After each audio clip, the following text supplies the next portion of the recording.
রাসূল সাল্লাল্লাহু আলাইহি ওয়াসাল্লাম 6ষ্ঠ হিজরিতে মদিনায় স্বপ্নে দেখলেন যে তিনি উমরা করতে যাচ্ছেন। তো নবীদের স্বপ্ন এটা কেবল স্বপ্ন নয়, এটা আল্লাহর পক্ষ থেকে ওয়াহি, রেভেলেশন।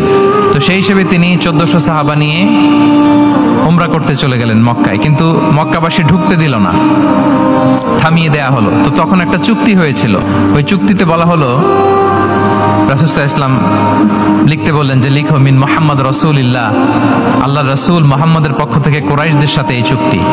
কুরাইশরা আপত্তি করলো যে না, শুধু মুহাম্মদ লেখা যাবে, রাসূলুল্লাহ লেখা যাবে না, কারণ তুমি যে রাসূলুল্লাহ, আল্লাহর রাসূল, এটা যদি আমরা মেনে নেই তাহলে তোমার সাথে আর আমাদের দ্বন্দ্ব কিসের, আমরা তো ভাই ভাই হয়ে গেলাম, রাসূলুল্লাহ কাটো। সাহাবারা কেউ রাজি হয় না, বিশেষ করে ওমর ফারুক রাদিয়াল্লাহু তাআলা উনি রাজি হয় না, না না এটা কাটা যাবে না। রাসূল সাল্লাল্লাহু আলাইহি ওয়াসাল্লাম অনেক বলে কয়ে বুঝালেন যে না, দীর্ঘমেয়াদী চিন্তা করতে গেলে আমাদের এখন একটা শান্তি চুক্তির দরকার আছে, যাতে করে আমরা আমাদের গ্লোবাল নেভিগেশন সিস্টেম, দাওয়া সিস্টেমকে আরো স্ট্রং করতে পারি। অনেক বলে কয়ে রাসূলুল্লাহ কাটা হলো।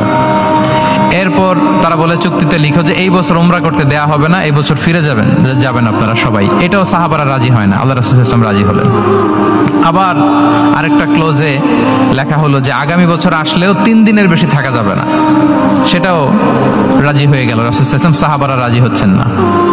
এরপর মক্কা থেকে কোনো লোক মদিনায় গেলে মদিনাবাসী তাকে রাখতে পারবে না, ফেরত দিতে হবে। কিন্তু মদিনা থেকে কোনো লোক মক্কায় আসলে মক্কাবাসী তাকে ফেরত দিতে বাধ্য থাকবে না। দেখেন, একটার পর একটা মুসলমানদের বিরুদ্ধে সব ক্লোজ যাচ্ছে, কোনো সাহাবীরাই রাজি হচ্ছেন না। কিন্তু আল্লাহ রাসূল সাল্লাল্লাহু আলাইহি ওয়াসাল্লাম তিনি বললেন যে না, লিখো লিখো।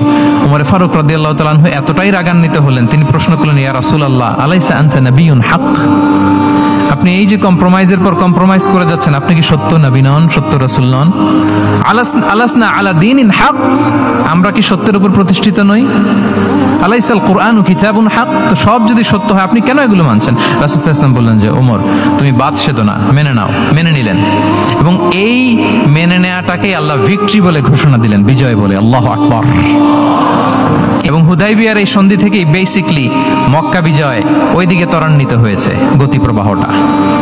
কারণ রাসূল সাল্লাল্লাহু আলাইহি ওয়াসাল্লাম অনেক দূর দেখেছেন, সাহাবারাই সামনের কিছু বিষয়ে তারা খেয়াল করছেন, কিন্তু রাসূলুল্লাহ সাল্লাল্লাহু আলাইহি ওয়াসাল্লাম তিনি অনেক দূর দেখতে পাচ্ছেন।